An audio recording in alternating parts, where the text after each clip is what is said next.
Muito boa. bom dia, boa tarde ou boa noite, senhoras e senhores. Estamos começando aqui mais esse podcast que ainda não tem nome, mas não deixa de ser o melhor podcast do Brasil sobre medicina, porque estamos aqui juntos pensando sobre inseguranças, traumas. Então, lembrando que esse vídeo está sendo gravado no Instagram, ao vivo, mas também vai ficar salvo, né, no podcast no YouTube para quem quiser assistir com uma imagem mais bonita.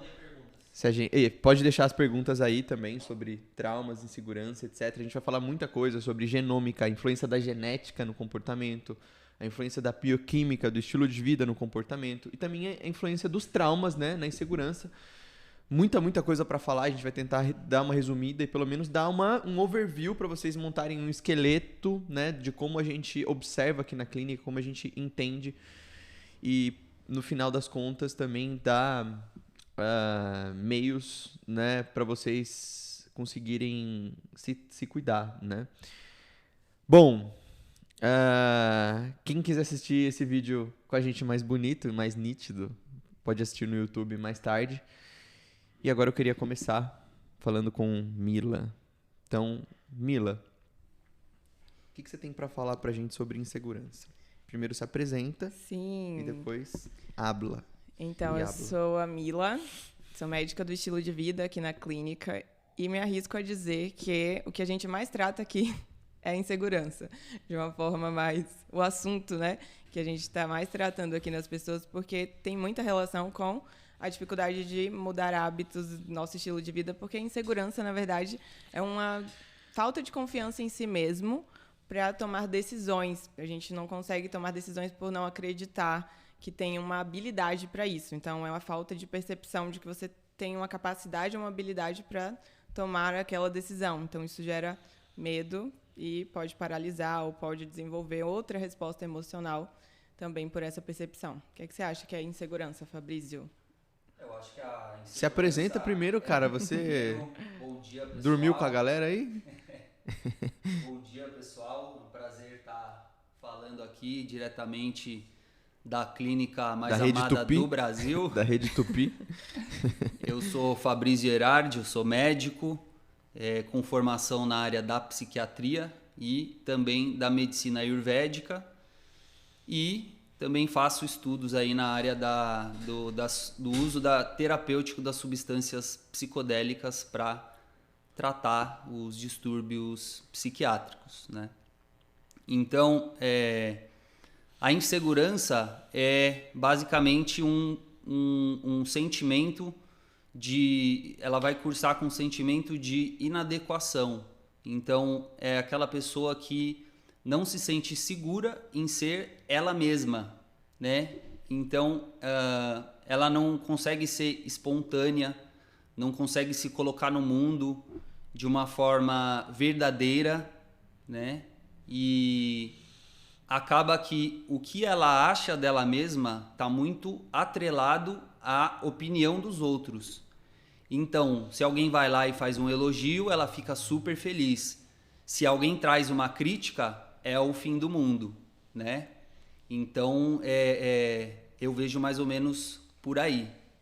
E eu lembro uma vez que eu estava conversando com a Mila, né, sobre insegurança, e aí ela me colocou a segurança sob uma ótica muito interessante, que a insegurança, ela acontece quando a pessoa perde conexão. Lembra que você falou isso? Chamei isso de dissociação também, que é quando você está muito relacionado ao trauma, isso, né? Se a gente, às vezes, precisou lidar com uma emoção importante e não tinha capacidade de enfrentar aquela emoção naquele momento, você tem uma estratégia de sobrevivência que você cria para lidar com aquilo, para ultrapassar aquele limite para sobreviver. Então, acontece isso, da gente desidentificar, dissociar do corpo, né? Então, você perde, às vezes, a capacidade de estar realmente no momento presente, imerso em uma coisa que está acontecendo que não oferece riscos, porque você está perdido nessa dissociação entre o que realmente está acontecendo e o que você imagina que é um risco diante da sua percepção. E vamos falar um pouco sobre a origem, né? Então, a gente falou, né, um pouco sobre insegurança, né? O que é, mas de onde que ela vem? Né? Então, se fosse para se fosse pra você enumerar, acho que a insegurança ela não vem de uma coisa só, né? Só de um lugar, mas quais lugares a insegurança pode sair? Ela pode ser circunstancial, você pode estar realmente tendo cautela, né, tendo medo por uma situação que oferece um risco real, ou pode estar sendo uma resposta a algo que aconteceu antes. Então, às vezes, a gente cria uma resposta tanto por um padrão de baixa autoestima, de muita comparação, ou um padrão de você ter sido criticado, enfim, isso a gente associa muito a um evento angustiante para a pessoa que ela passou, que a gente pode chamar isso de trauma, né? Que é um evento angustiante que não foi superado ou não foi enfrentado naquele momento. Então toda insegurança vem de um trauma? Pode falar isso? Quando ela não é circunstancial, como eu falei, a gente pode estar inseguro porque o ambiente está oferecendo, mas é a vida como a gente pode perceber. Mas o ambiente, tem uma frase que eu gosto muito que diz o seguinte: a ocasião não faz o ladrão, ele só revela pra si. Revelam-se inseguros. Exatamente. Então, se o ambiente está revelando uma insegurança que tem em você, a culpa, tudo bem, tá no ambiente de ter te gatilhado, Sim. mas não deixa de ser um objeto interessante para você estudar. Caramba, por que eu fiquei inseguro nessa circunstância? Né?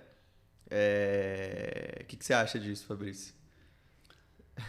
Eu acho que, com certeza, eu concordo com essa sua visão. Eu acho que o que está dentro de nós vai ser revelado à medida que o ambiente vai trazendo esses estímulos e adversidades, né?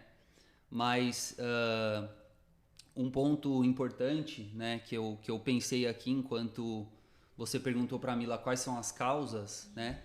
E eu trago muito a visão do Ayurveda, né? Que eu acho que é extremamente interessante. Então, assim, pela visão do Ayurveda, né? Quando a pessoa tem o Vata agravado, então o Vata seria... Primeiro eu vou contextualizar um pouquinho, só para a gente chegar no Vata, né? Então, o Ayurveda, ele parte da visão dos 5 elementos, né? Então, tudo no mundo material é formado pelos 5 elementos, indo do mais denso para o mais sutil. Então, terra, água, fogo, ar e éter. E aí esses 5 elementos, eles são subagrupados em Vata, Pitta e Kapha, né? E então esses subgrupos, eles vão conferir para cada indivíduo, ou enfim, para, na verdade, tudo que está no mundo manifestado, características psicofísicas, né? Então, enquanto o Kapha, ele seria a junção dos elementos terra e água e confere mais estrutura para o indivíduo, Pitta é a junção de fogo e água, e tem a característica de ser aquele biotipo metabólico, né? E Vata, então, que é a junção de ar e éter, veja que eles são os elementos mais sutis, né? E confere a noção de movimento. Então, um indivíduo que está com muito Vata, né? Então o Vata agravado, e aí eu vou também pincelar um pouco as causas, ele vai cursar justamente com insegurança, instabilidade, medo. Por quê? Ele começa a ficar muito sutil. Ele fica... como se ele, né, como você bem trouxe, dissocia. Então ele perde a ligação com a Terra. Ele desaterra. Exatamente. Fica muito aéreo, né? E aí, mas por que a pessoa fica mais nesse estado? Então, ela já nasce assim, segundo o Ayurveda. Tem a Prakriti, né, que é a sua constituição com a qual você nasce, e tem a Vikriti, que aí seria a constituição em que você está desequilibrado. Então você, de alguma maneira, você se também dissociou da sua constituição original. É muito interessante esse tema de você... Como que é o nome? Kriti? Prakriti e Vikriti. Eu atendi uma paciente ontem, gente, e olha só, mãe dela, ela tinha 6 meses na barriga da mãe. E a mãe dela perdeu a avó, né, no caso a mãe, em um acidente de carro. Quando ela tinha 6 meses. Ela estava na barriga da mãe, tinha 6 meses. E ela nasceu com essa exposição da mãe, né, de estresse, de mágoa, de muitos sentimentos ruins.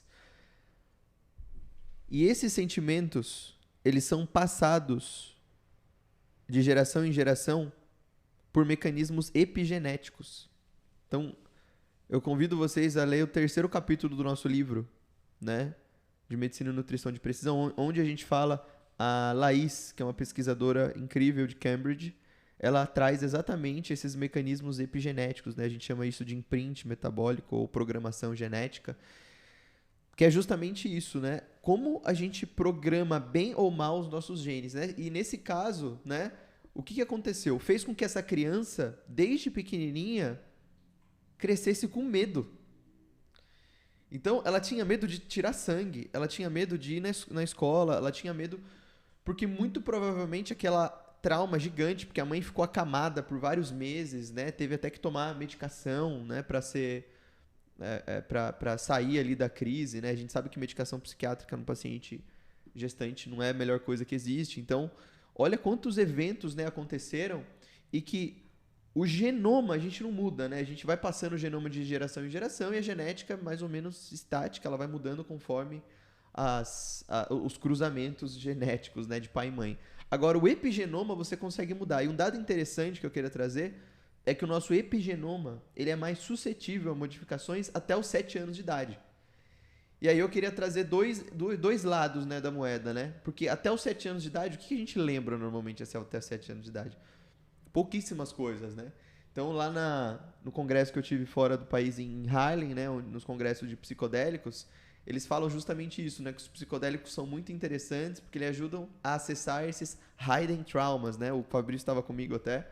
Que são esses traumas escondidos que aconteceram nesses locais da vida onde você tinha material neuronal para conseguir absorver, captar esses traumas, né? Ou seja, eles ficaram ali no teu inconsciente, mas você não consegue manifestar porque você não lembra direito. Ela não lembrava, ela nunca ia lembrar de um trauma que ela viveu na barriga da mãe, se a mãe não tivesse falado para ela depois, né? Então, olha que interessante, né? Você conseguir compreender, né, esses mecanismos, né, e respeitar ainda mais a sua ancestralidade, porque a genética, a gente consegue fazer teste genético hoje para saber o teu risco de Alzheimer, o teu risco de desenvolver X, Y, Z doenças. Mas o teu epigenoma, que é ainda mais importante que a sua genética, que também é passado de geração em geração, ele precisa ser compreendido pelo que foi feito, né? Pelo que, aliás, os seus ancestrais fizeram, né? E a parte interessante é justamente essa, né? Até os 7 anos de idade, isso é mais susceptível à modificação. Depois é menos. Parece que o epigenoma ele dá uma, vamos dizer assim, uma endurecida, né? Pense no epigenoma como se fosse o controle remoto dos genes. Então, um gene ele pode ligar ou desligar, né? Regular positivamente a expressão ou negativamente a expressão.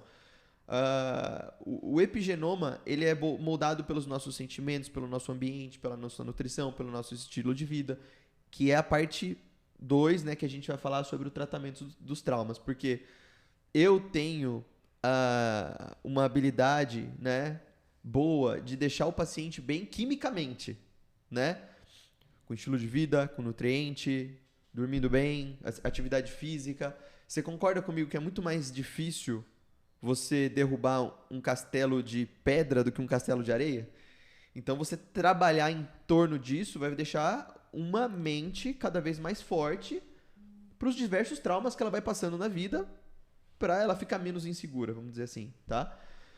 Mas existe uma limitação ali, né? Porque quando você mexe no estilo de vida, a longo prazo você vai mexendo um pouco como o paciente percebe as coisas. Mas terapias mais profundas acabam mudando o self, né? Então, o self, gente, pensa que tem uma região do nosso cérebro chamada self, né? Que alguns pesquisadores chamam de default mode. não sei nem se dá para chamar self de default mode, mas no final das contas diz muito a mesma coisa, né? Que é uma rede neuronal que se comunica e tem uma mensagem e tem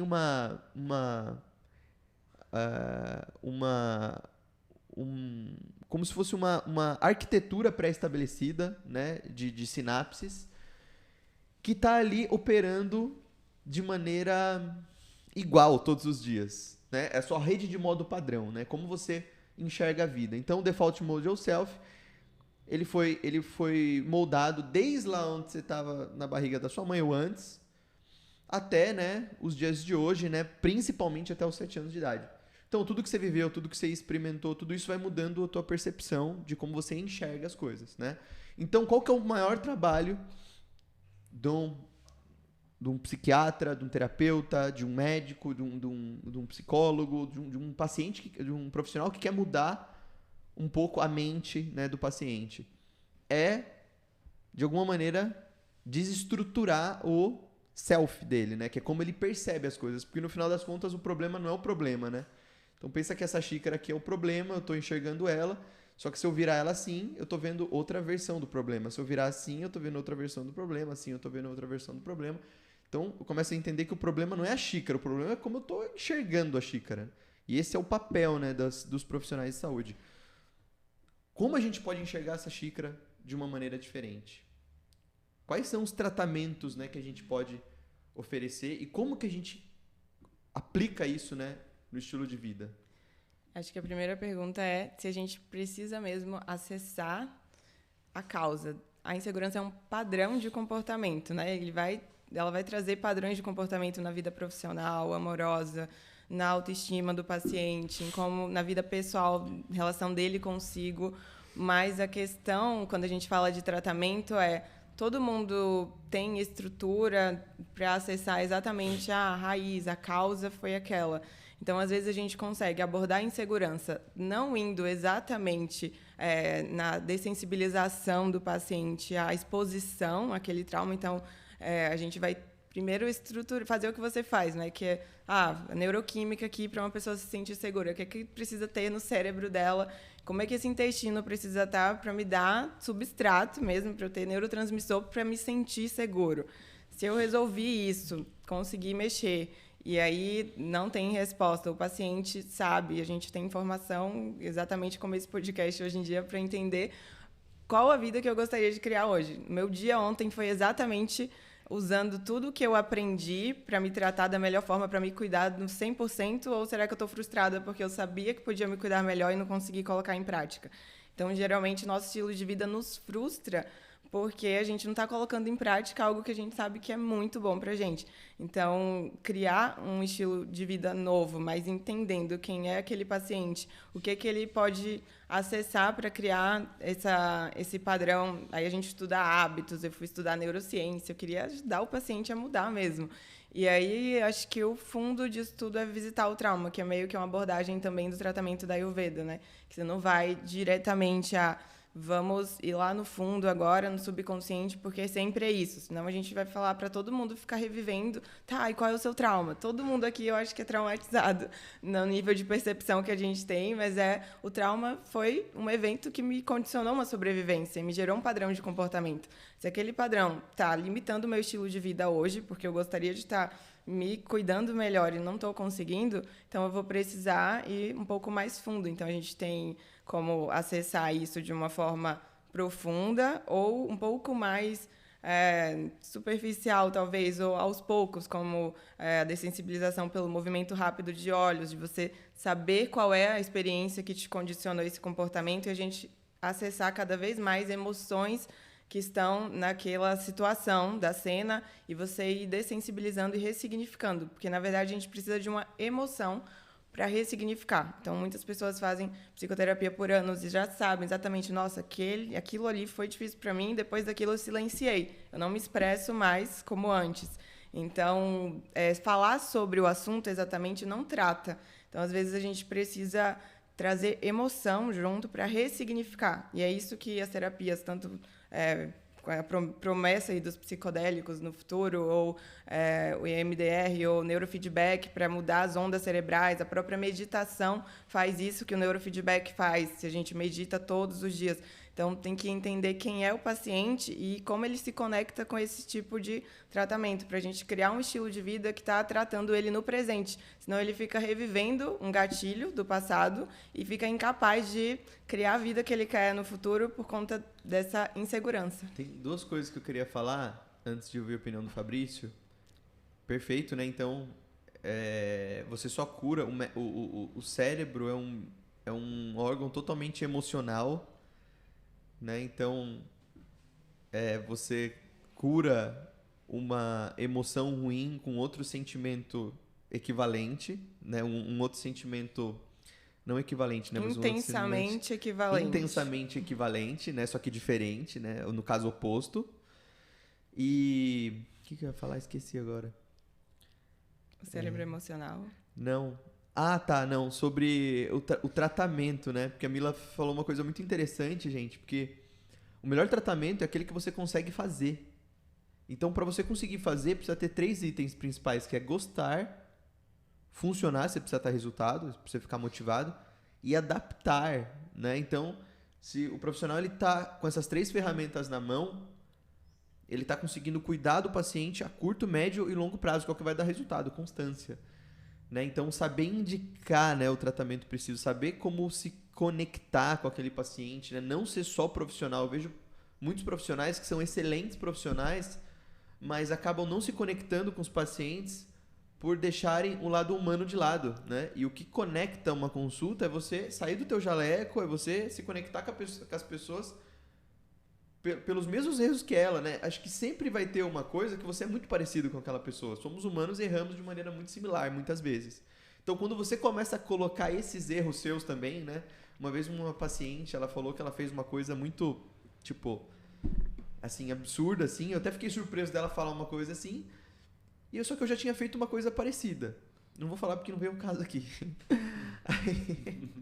Aí ela falou, nossa, você já fez isso? Eu falei, já fiz também. Ela, nossa, que legal e tal.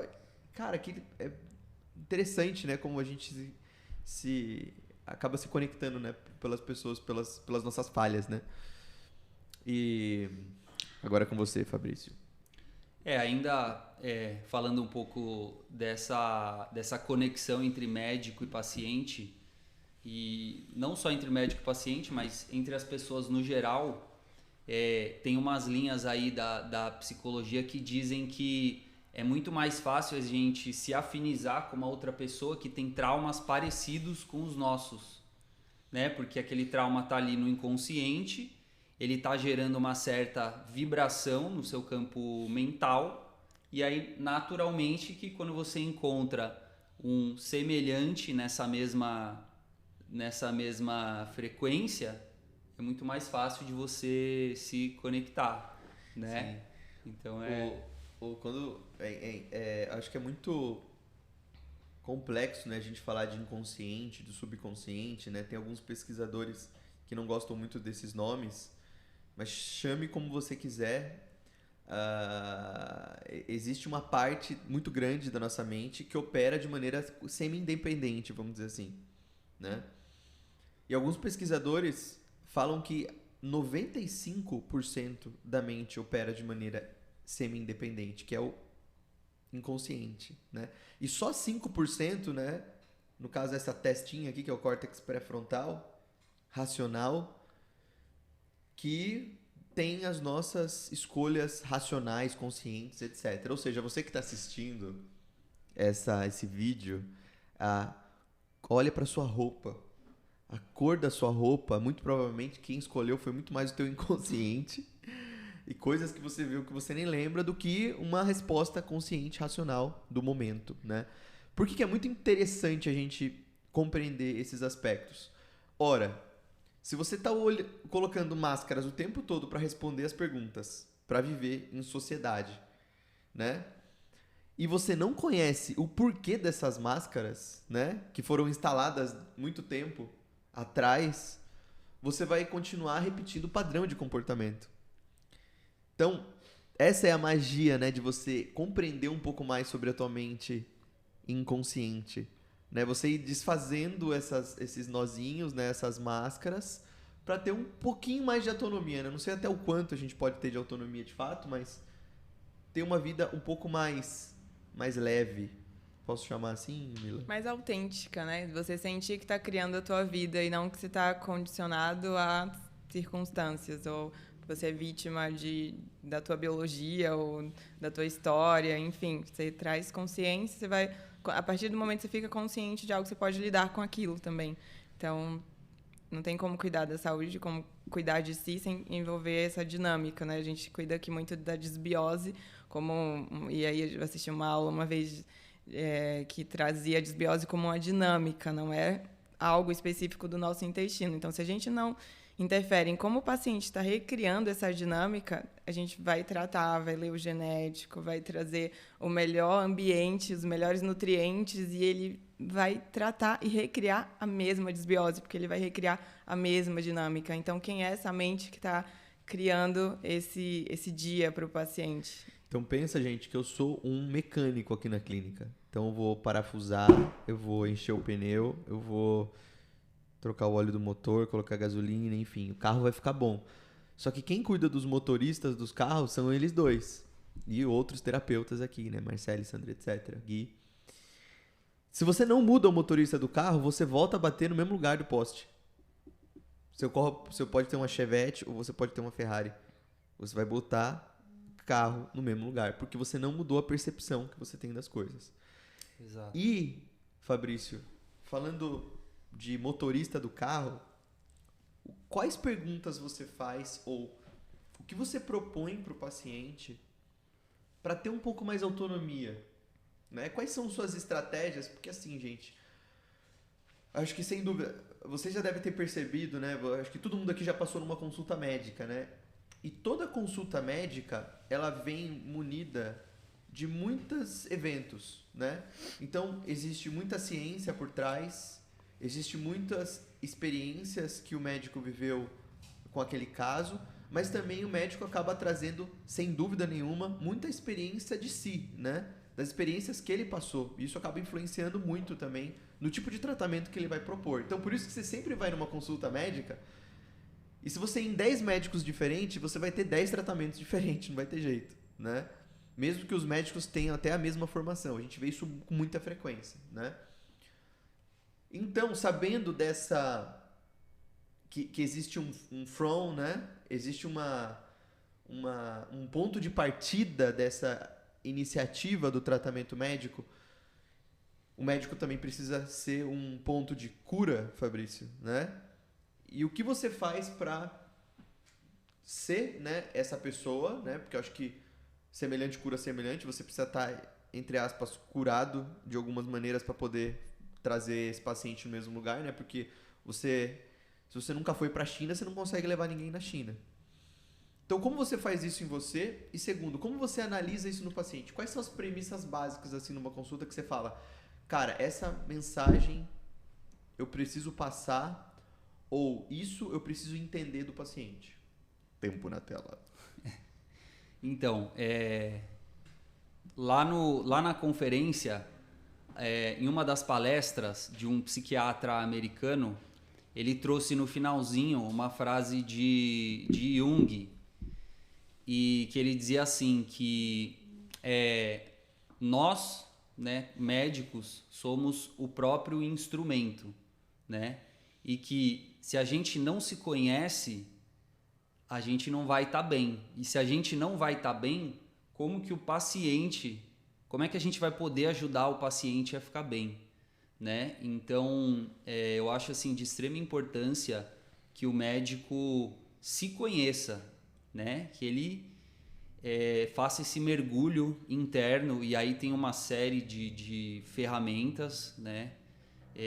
Desde a meditação, yoga, respiração, os próprios psicodélicos, né? Então, primeiro de tudo, a gente tem que se conhecer. Então, quando a gente conhece os nossos gatilhos, os nossos traumas, né?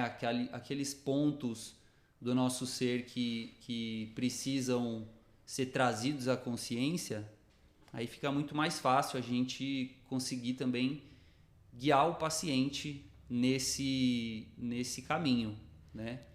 E aí eu lembrei uma outra frase de Jung aqui eu acho muito boa, que ele fala assim: enquanto como é que é? Enquanto você não se tornar consciente, o inconsciente vai dirigir a sua vida e você vai chamar de destino. Olha só, né? É muito interessante. Então, você quer falar? Eu trazer algo pessoal. Você se conhece, Fabrício? Qual é o teu maior medo? Você conhece ele? Olha, meu maior medo é esse que eu estou enfrentando aqui agora, né? É me expor para muita gente, assim. Eu sou um cara que eu consigo conversar numa boa, assim, quando tá no offline, mas quando chega aqui para nessa grande exposição, aí eu sinto que eu dou uma tremida, né? Então, hoje aqui eu tô queimando uns karmas na fornalha. Boa, só tem. E você, Pedro? Você é inseguro em algo? Não sou. Acho que o meu problema é justamente esse, gente. Excesso de segurança que faz eu tropeçar em tudo, cair, me machucar aí, infelizmente. Acho que todo mundo né? Inseguro em algum ponto. Acho interessante, né? Porque quando trazendo um pouco a visão dos psicodélicos, né? Então, algumas vezes eu experimentei a psilocibina, que é o psicoativo do cogumelo, né? E quando eu fui, né, em algumas... Eu tive, né, esse acesso inconsciente.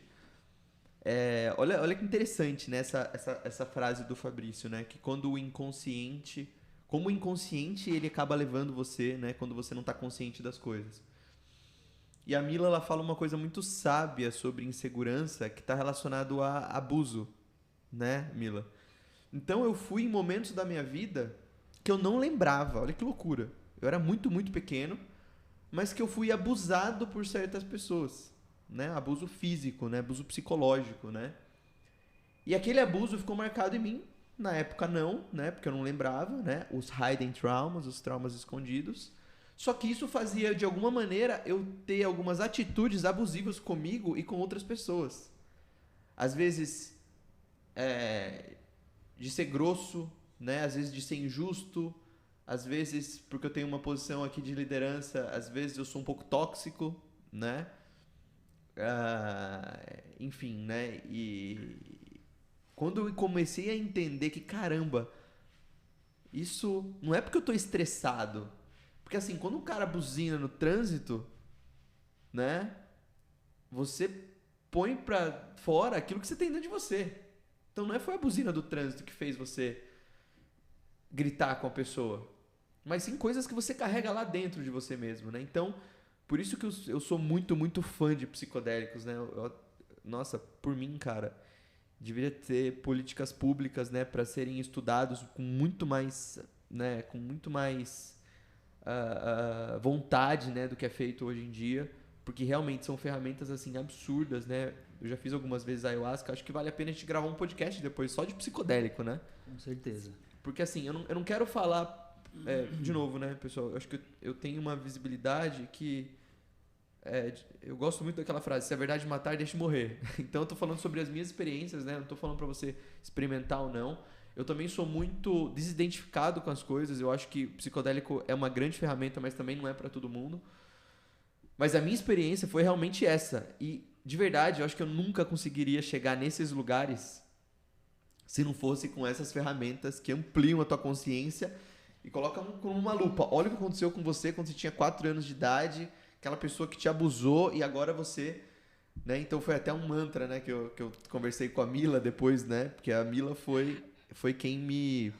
Quando você está em terapia psicodélica, gente, o interessante é que você tem um terapeuta para quando você está inconsciente te fazer perguntas. Isso faz toda a diferença, né? Porque faz você ter uma nova percepção e não simplesmente você ter uma viagem, entre aspas, psicodélica, como a ayahuasca, cogumelo e outras pessoas que usam dessa maneira, de maneira ritualística, né? Eu não sou contra, né? Mas acho que existe uma terapia, né, que é perdida, né, quando a gente faz dessa maneira. E o mantra foi esse, né? Como que era? Quem abusa, não usa. Quem abusa, não usa. Né? Quem abusa, não usa. Quem abusa, não usa o quê? A vida. Né? Quem tá abusando, de alguma maneira, não tá usando a vida. Ou seja, não tá sabendo viver. Né? E normalmente a pessoa ela tá abusando porque normalmente ela foi abusada. Mas o que é mais importante do que a experiência psicodélica em si ou qualquer outro tipo de terapia de acesso ao inconsciente? É que você integre essa experiência depois em um comportamento. Porque senão a gente caminha para o que a gente falou mais cedo, que é a dissociação. Então, você tem um comportamento dissonante. Eu vi isso sobre mim, eu acho que eu sou tóxico, eu acho que eu sou aquilo. Mas você se julga bastante, mas se você não associa um comportamento, é como se aqueles julgamentos que você teve sobre o teu comportamento, também eles ficassem todos os dias gatilhando uma certa raiva de si mesmo. E aí, o que a gente faz com a raiva? Ou a gente expressa ela, ou a gente transforma em melancolia, pela dissonância, né? Então, às vezes, a gente tem uma tristeza que não acessa, mas é muito por essa raiva de estar dissonante. Eu acessei isso sobre mim, mas eu não estou conseguindo colocar em um comportamento. Por isso que a gente usa muitas ferramentas, inclusive da medicina do estilo de vida. Eu vejo isso como um grande potencial de gerenciar a saúde do indivíduo, porque ele vai se conhecer, mas para quê? Para fazer a vida dele ser melhor, para ele ter saúde, para ele entender o que eu quero sentir na vida. Essa é uma pergunta que eu faço muito para os pacientes, porque às vezes aquilo já está acessível, em um comportamento acessível, e você está querendo reinventar a roda para sentir algo que te dá segurança, entendeu? Então, é interessante também frisar isso, a importância de integrar qualquer experiência de autoconhecimento em um comportamento. Né? Integrar em comportamento. E você, Fábio, o que você tem para dizer sobre... Como você faz um paciente mudar aquele hábito tóxico, né? Então, primeiro Como que você convém? Porque assim, eu acho que o médico ele precisa ser um bom convencedor, né? Uhum. E eu vejo por alguns pacientes que a gente tem em comum que você é um bom convencedor. Você tem uma boa lábia, vamos dizer assim. Como que você cria, né, esse discurso, né, para fazer com que o paciente tire esse hábito? Primeiro a gente tem que criar um vínculo, né, com o paciente, e eu gosto de ser eu mesmo na consulta, como você falou no começo, né, tirar o jaleco ali e eu converso como, né, estou conversando com um semelhante aqui. Então, primeiro criar esse vínculo emocional, né? Às vezes até trago algum tipo de experiência pessoal minha, né? Que eu vejo que isso aproxima muito, né? E aí depois a gente vai tentando, né? Como a Mila falou, trazer o que motiva aquele paciente, né? Então, para que ele quer ter saúde? Para quê? Tá, você quer ter saúde, mas para quê? O que você quer fazer? Aí o paciente fala: nossa, porque eu adoro viajar e eu quero viajar até o resto da minha vida. Pronto, beleza. Então essa já é uma grande motivação. Então toda vez que você tiver ali prestes a decidir sobre um hábito, tipo assim, vou na academia. Ai, mas tá chovendo. Ai, mas tá frio. Nossa, eu podia só sentar aqui. Traz a consciência, a sua motivação. Não, eu quero viajar. Eu quero explorar o mundo, eu quero ter novas experiências, eu quero conhecer novas culturas, né? Eu quero enriquecer as minhas vivências. Pronto, trouxe isso para a consciência, você vai feliz, bota a roupa e fala, cara, eu vou treinar, né? Então eu acho que é toda vez trazer os motivos pelos quais você quer manter ou iniciar aquele hábito positivo. Perfeito. Vamos falar um pouco sobre estilo de vida, pra gente já ir terminando, porque a gente tem paciente pra atender, olha só que maravilha. Estou atrasada. Estão chamando a gente já, né? Tá, então, vamos falando um pouco sobre, só pra gente dar uma pincelada sobre genética. A genética, presta atenção, a genética, ela influencia do comportamento. O que eu quero chegar? Onde eu quero chegar? Eu não tô falando das experiências que você viveu, eu não tô falando da sua nutrição, eu não tô falando do seu estilo de vida, eu não tô falando do seu sono, eu tô falando de algo que você herdou do seu pai e da sua mamacita, que é uma informação. E a genética, ela também tem um papel. E às vezes é um papel razoável, né? Então, é muito interessante. Eu vou trazer um gene aqui só, gente, mas tem muitos genes, né? Aqui eu não quero diminuir, né? Os fenótipos, né? O fenótipo é como você se apresenta a uma experiência genética de um gene só, ainda mais, né? Mas tem um gene que é muito interessante, né? E assim, eu vejo muito esse gene, porque pensa que eu avaliei mais de 2.000 pacientes, a clínica avaliou mais de 3.000 pacientes, mais de 3.000 testes genéticos, eu devo ter avaliado sozinho quase 2.000 do gene CONT. Então, a catecol-ometiltransferase, ou CONT, é uma enzima que fica mais expressa no córtex pré-frontal, e ela é responsável por degradar, destruir, eliminar adrenalina e dopamina dessa região do cérebro. Então, tem 15% da população tem esse gene, tem essa enzima, né, funcionando um pouco mais lenta. Então, a gente chama de CONT lento, né? Então, está degradando lentamente a adrenalina e a dopamina. Se ela degradar lentamente a adrenalina e a dopamina, são pessoas mais irritadas, mais ansiosas, quer tudo para ontem, já acorda de manhã com energia, são pessoas mais suscetíveis à ansiedade, são pessoas mais suscetíveis a alguns transtornos psiquiátricos, são pessoas que acabam sentindo mais, são pessoas que também são mais exploradoras, né? São pessoas que são mais para frente, né? Então, o Fabrício é montanhista, não é por acaso, depois a gente vai falar sobre isso. Mas também são pessoas que têm uma tendência a desequilibrar o ambiente no qual está inserido, por às vezes serem um pouquinho mais irritadas, mais ansiosas, etc. 15% da população, segundo a estatística da Clínica Pedro Andrade Research, é CONT lento, né? 70% da população é o CONT normal, né? Tem essa alteração em heterozigose, e os outros 15% é o CONT rápido. Ou seja, elimina rapidamente a adrenalina e a dopamina. Ou seja, são pacientes que têm uma tendência a serem mais calmos, serem mais racionais, serem mais frios. Sabe aquela genética do psicopata? Então é mais ou do menos. Pedro, gente.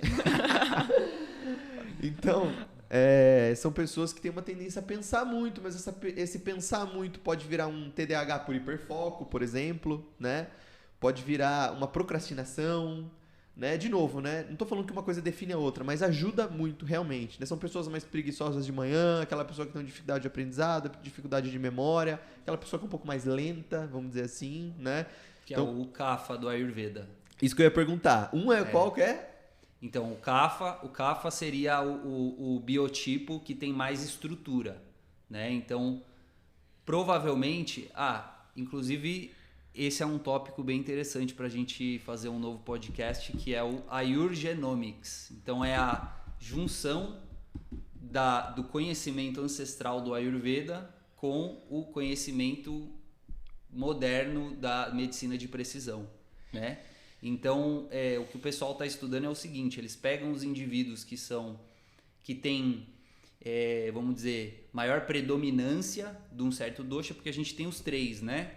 Então, eles pegam os que são mais fáceis de observar. Então, por exemplo, pega quem é muito Kapha. Provavelmente esse cara é um CONT rápido, porque é aquele cara que ele tem tendência a dormir mais, tem tendência a querer comer mais, vai ter genes que predispõem a sobrepeso, né?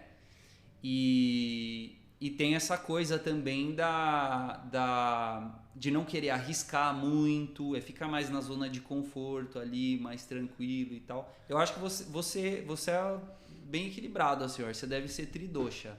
Ou então tem algo equilibrando também isso daí, que eu ia perguntar agora. O que a gente pode fazer para que essa expressão genética ela não fique determinante? Na verdade, como a gente modula esse comportamento, com que vitaminas, o que a gente precisa no cérebro, neurônio, para ter o melhor equilíbrio disso aí?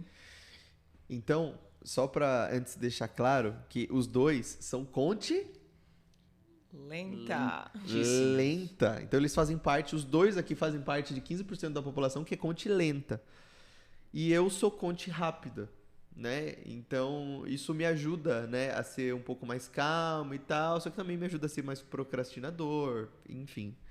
Agora, O lance é como você se conhece, o seu genótipo, né? E como você insere esse genótipo primeiro. Porque a Mila falou aqui de uma coisa muito interessante.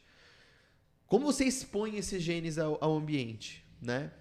Então, se eu me exponho ao ambiente no qual eu tenho que fazer 10 tarefas ao longo do dia, no qual eu tenho que ser muito operacional, no qual eu vou me atrasar, isso vai virar um TDAH, isso vai fazer com que eu, né, me perca, que eu fique frustrado, que eu fique ansioso, que eu desenvolva X doenças. Porque eu tenho um genótipo para ter menos adrenalina e dopamina, né? No caso deles, não, eles já são mais operacionais. Se der muitas coisas para eles fazerem, ou mais coisas que eu, pelo menos, eles vão conseguir executar com muito mais facilidade, né? Então, eu acho essa questão muito interessante, né? Porque conhecendo um pouquinho do genótipo, a gente também consegue indicar um ambiente que seja um pouquinho mais propício para o paciente, né? A se desenvolver de uma maneira um pouquinho mais saudável, né? E acho que fica claro, né? Se você tem muita adrenalina e dopamina, pô, você não pode muita cafeína, você não pode muito ambiente estimulante, você não pode nada que vai te deixar ainda mais adrenalizado, né? Existem alguns alimentos, né, que inibem a atividade da Conte, como chá verde, por exemplo, alguns chás. Mas eu acho que o lance principal, né, é compreender a parte ambiental mesmo do Conte, né? Não deixar que aquele paciente tão num ambiente que é tão ruim para ele. Então, porra, se deixar muita coisa para eu fazer no dia, ferrou. Tipo, 2, 3 coisas, mais as minhas consultas e tá ótimo, porque senão o Pentium 4 aqui não vai dar conta de executar tudo. E quais são os 2 hábitos que você acha, os 2, ou sei lá, quais hábitos que você acha que são os mais determinantes, assim, para alguém que está assistindo focar em ser uma pessoa mais segura, autoconfiante? Os hábitos chaves, assim, do estilo de vida. Hábito-chave. Eu acho que o hábito-chave, gente, é você... Cara, é uma coisa que eu penso muito, né? A gente tá vivendo uma experiência aqui. Eu acho que você tem que acreditar muito na espiritualidade. Eu acho que isso é muito importante, porque quando você acredita que você é um espírito vivendo uma vida humana, né? Acho que fica mais simples, porque você leva a vida menos a sério, cara. Então, acho que você tem que levar a vida a sério até um certo ponto, né? Mas o humor, né? O riso, a brincadeira, ela é o último nível ali do entendimento, né? Na minha opinião. Então, quando você consegue, de alguma maneira, satirizar as coisas, de alguma maneira levar um pouco mais leve, isso ajuda muito, né? Você se tornar uma pessoa mais segura, né? Porque você não tá criando expectativa, né? Eu acho que esse é o lance, né? Você viver a vida sem expectativa, né? Então, tudo pode acontecer. De coisas muito boas e coisas muito ruins. Então, acho que esse é o lance. Não criar expectativa e já criar na tua mente um ambiente de que realmente tudo pode acontecer. Então, qual que é a pior coisa quem tá assistindo aí? Qual que é a pior coisa que pode acontecer com você? É perder minha mãe. É perder uma perna. Sei lá, Cara, pensa que isso pode acontecer um dia. Deixa isso gravado na tua cabeça. Não vai acontecer, mas deixa isso gravado na tua cabeça. Porque isso já vai criando um ambiente, uma rede neuronal, que vai, de alguma maneira, fazendo com que você tenha uma certa anestesia, né? Você vai ficando... Uma habilidade de enfrentamento também. Uma habilidade de enfrentamento. Agora, falando de hábitos, né? Esse é o mindset, vamos dizer assim, né? Agora, falando de hábitos, sono e atividade física. Então, lembra que quando você está dormindo, né? Quando você tem ali uma boa noite de sono, tem uma região do seu cérebro chamada hipocampo. E o hipocampo, ele faz neurogênese. Ele, basicamente, aumenta de tamanho, né? Quando você dorme. Neurogênese hipocampal. Então, você tem ali novos neurônios sendo formados, novas conexões nervosas sendo formadas. E o hipocampo é a região onde ficam armazenadas as memórias. E você consegue só ter outra percepção quando você tem novas memórias. Então, se você não dorme bem, você também não consegue superar um trauma, então você não consegue ficar mais seguro. Né? Então, por um ponto de vista bioquímico e biológico e anatômico, inclusive, o hipocampo, né, essa região importantíssima que tem ali a sua função melhorada quando a gente dorme, acaba sendo uma peça-chave, né? O exercício físico, ele também aumenta neurogênese em hipocampo, né? Na verdade, em outras regiões do cérebro, ele estimula fator neurotrófico cerebral, né? BDNF. Então, muito importante, né, para você ficar uma pessoa mais confiante, né, menos insegura. Você fazer atividade física mexe na química do teu cérebro e vai trazer isso benefícios. A própria parte física, né, do paciente, você tem mais massa muscular. Então, em alguns estudos mostrando que pessoas que têm mais massa muscular têm mais confiança. Talvez porque ela está se olhando no espelho e está se vendo mais forte, mas talvez também porque ela treinou tanto, produziu tanta miocina, né? Miocina são os hormônios produzidos pelo músculo que interagem com o cérebro e estimulam, né? BDNF, etc., que acabou ali fazendo com que esse cérebro se torne um cérebro mais adaptável, né? Um cérebro mais eficiente, né? Então, por isso que a atividade física é muito, muito importante nesse contexto. É muito grounding também na atividade física, porque você sente no corpo, então dissocia menos, porque é uma experiência com o corpo. Então, dançar, fazer algumas coisas que trazem experiência somática, a própria banheira de gelo, experiência sauna, tudo isso são experiências que a gente vive com o corpo, com sensações mais do que emoções. Então, isso também nos deixa confiantes e o fato de você cumprir com você mesmo, né? A atividade física é uma coisa que é só você com você. E claro que todos os hábitos também são, mas é que aquilo gera uma confiança de, cara, eu tô cumprindo comigo, aquela coisa que eu prometo pra mim eu faço, então você gera mais confiança em você mesmo, porque você vai prometer pros outros às vezes e a gente dá um jeito na vida pra fazer o combinado, né, com os outros. Então, fazer o combinado consigo gera muita confiança também. E quantos dias a gente precisa para ter sucesso? Apenas um. Apenas hoje. Pega essa visão. Apenas um dia. Então, por isso que a gente trabalha aqui com metas diárias de mudança, né? A gente chama isso de plano de saúde. Né? Tem uma coisa que a gente paga todo mês, que chama plano de saúde, mas na verdade é um plano de doença, entre aspas, né? Porque a gente só usa quando a gente tem doença ou algum problema. Plano de saúde é o que você está fazendo todo dia com a sua saúde. Física, mental, espiritual, emocional, etc. E o que você coloca no teu plano de saúde, Fabrício? O que é indispensável no seu plano de saúde para você cuidar da tua mente?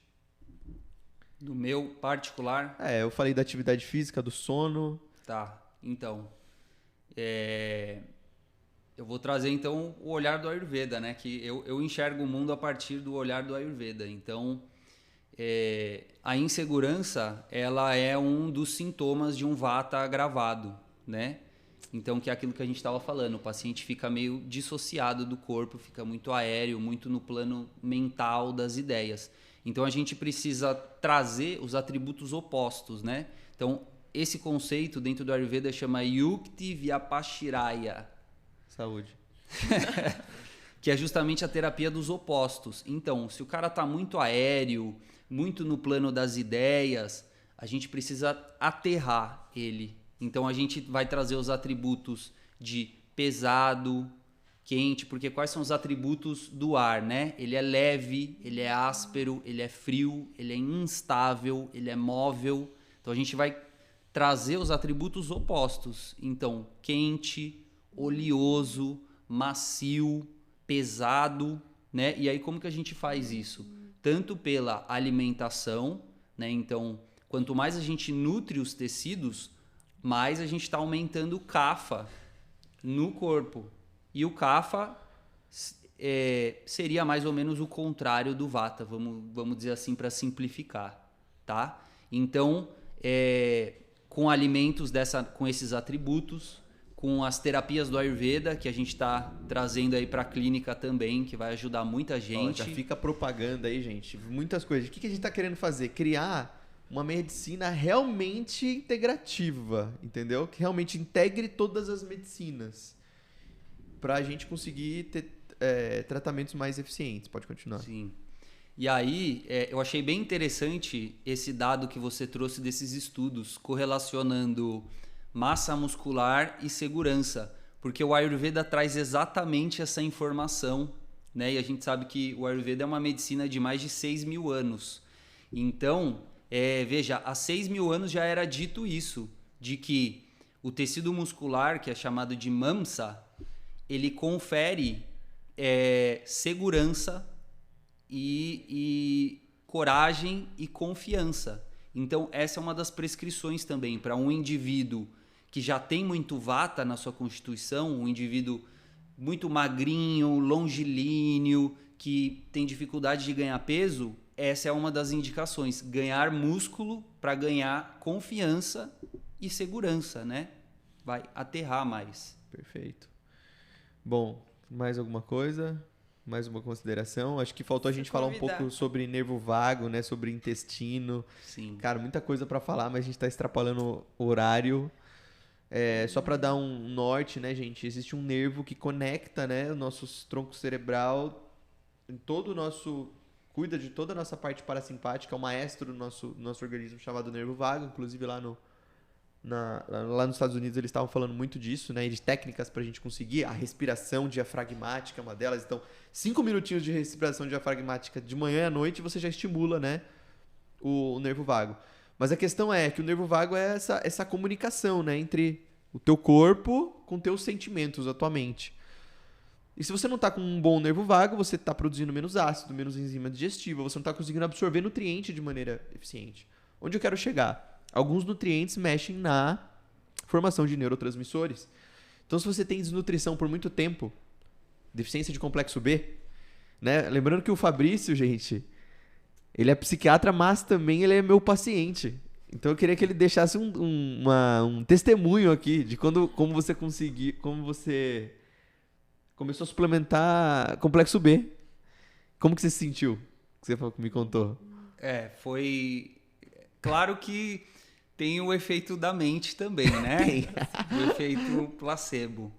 Mas eu lembro de tomar a primeira vez o metilfolato e dele sublingual. E aí, assim que ele... 5 minutos depois eu já estava sentindo como se fosse um abraço mesmo. Isso que é autoconsciência, entendeu? Sentindo um acolhimento. Falando, nossa, era isso que faltava. É interessante, né? A gente vê esses deficiências na parte do metaboloma, né? Então, existem exames específicos, né, que o Fabrício fez, onde a gente avalia a nutrição de uma maneira muito sutil, porque no sangue é uma via de transporte, né? Então, a gente não consegue avaliar exatamente o quanto está faltando. O metaboloma é como se fosse o lixo do metabolismo. Então, a gente vê lá os produtos finais, né, do metabolismo. Então, quando tem lá uma quantidade muito alta, por exemplo, de ácido xanturênico, é um sinal que esse paciente tem menos B6, e a B6 é importante para produzir serotonina, GABA. Então, por aí, né, para vocês entenderem a importância também dos minerais, né?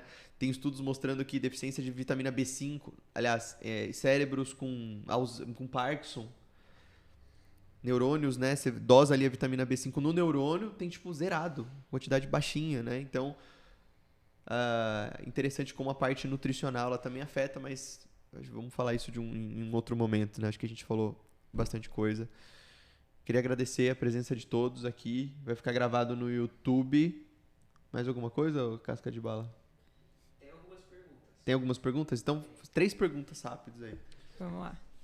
Riam de si mesmo antes, que aí depois fica mais Riam de fácil. si Quando alguém mesmo. ri de você, você ri junto, entendeu? Exato. Chavinha da insegurança. É possível acessar esses traumas sem o uso dos psicodélicos com respiração holotrópica? É muito possível, inclusive tem a Sandra. Sandra, gente, vocês precisam marcar uma consulta com a Sandra. Todo ser humano precisa pelo menos ter passado uma vez com a Sandra e fazer uma respiração holotrópica. Ou terapia Lotus. Na verdade, aqui na clínica a gente chama de terapia Lotus. Porque a respiração holotrópica ela é só mais um objeto da terapia que a Sandra faz, chamada terapia Lotus. Que é onde o paciente ele tem esse acesso no inconsciente com a respiração, com a ventilação. Né? Então, sim, né? Experiências muito interessantes. Aconselho vocês a marcarem uma consulta com a Sandrinha aqui. Vocês têm experiência com... Já fiz experiência. Tive 2 experiências com a respiração holotrópica e ela mexe mesmo, porque pelo menos na que eu fiz, foram umas 3 horas respirando sem parar, num ritmo frenético. E aí realmente chega um momento em que você começa a ter até tetanias no corpo, né? O corpo começa a ficar rígido. E aí é que você realmente acessa o seu inconsciente. E aí começa a vir imagens, sentimentos, emoções. Então é bem interessante. Aí depois é feito o trabalho de integração, né? Então é potente, eu recomendo. Próxima pergunta. como trabalhar a insegurança em meio aos desacertos que passamos na vida? Mila. Opa, primeiro estando conscientes deles, né? Acho que trazendo humanidade para isso, desafios e desacertos são da experiência humana. Então, tornar consciente isso e criar planos de ação para lidar com isso é o primeiro passo. Assim, se você não lida com aquilo, não tem algo em vista para lidar, aquilo vai ser um fantasma para o resto da vida e vai estar sempre te assombrando. Então, acho que é isso. Para lidar com eles é assumir, trazer para a consciência e criar um plano. Buscar profissionais. A gente está falando aqui de coisas que são muito básicas, né? E a medicina do estilo de vida surgiu por isso. Porque um médico pode recomendar, durma bem, faça atividade física, mas a gente prescreve isso há anos. Mas como que a gente acompanha o paciente na mudança de comportamento? Nutrindo ele, trazendo tudo o que é difícil. Mudar é difícil, o cérebro precisa gastar muita energia para mudar. Então, a gente precisa nutrir de todas as partes aqui as necessidades emocionais do paciente, fisiológicas, e acompanhar o processo de mudança até a manutenção. Boa. A última para o Fabrício. Qual trauma o Fabrício acha que tem relação à exposição versus infância? Tá falando de se expor. Você conhece seu trauma? Qual que é Aham. Posso trazer um pouco também da minha experiência própria, né? Eu era uma criança com um comportamento assim que eu gosto de chamar de não convencional, né? E então eu sempre rebatia as pessoas, né? Às vezes falava em momentos inadequados, falava muito alto, e eu ia sofrendo repressões por causa disso, né? Tanto que na escola eu era aquela criança que era sempre chamada na diretoria, colocado para fora da sala, minha mãe era chamada lá, né? E eu acabei estudando em 10 escolas. Então, assim, imagina a bagunça que não fez no meu inconsciente, né? A mensagem que ficava era: eu não posso ser eu. E durante muito tempo foi assim. Durante muito tempo eu não conseguia me expressar verdadeiramente, né?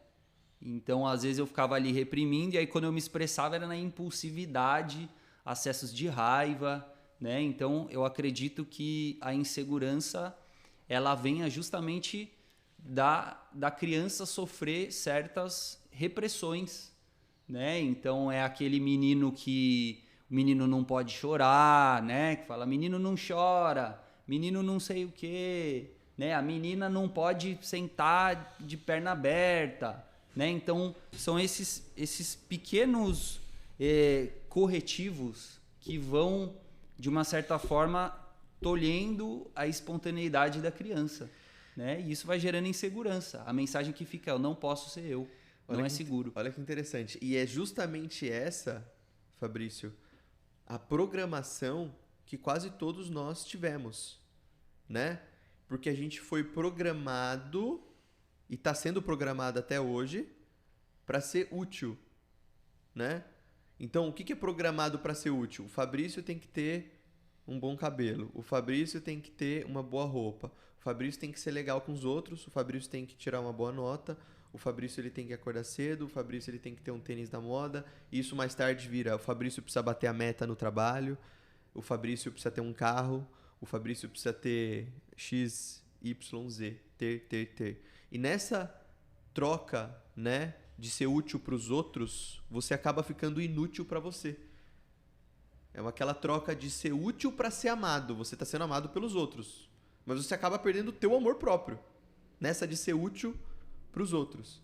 Então, uma frase que a Mila usa muito é: seja inútil, né? Seja inútil para os outros, né? Mas seja um pouco inútil para os outros para ser um pouco mais útil. Você é mais útil para o mundo quando você está sendo você, e isso gera utilidade para o mundo, entendeu? Quando você é autêntico, e isso gera uma troca de serviço com o mundo. Mas, de outro ponto, você vai acabar se frustrando e nunca vai encontrar segurança nesse lugar, né?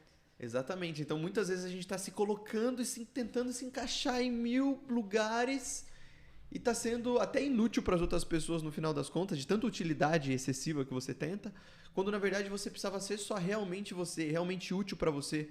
Porque aí então, nesse lugar, você pode então ser verdadeiramente útil para as pessoas que verdadeiramente precisam de você. Então, você ensina para os outros também como eles devem se amar, se amando. Até uma mensagem, né, para as mamães, né, que ficam muito, né, retalhando ou cuidando muito das crianças, ou até se colocando muitas vezes, né? Muitas vezes eu pergunto na minha consulta, o que é essencial para você? O que você mais ama na vida?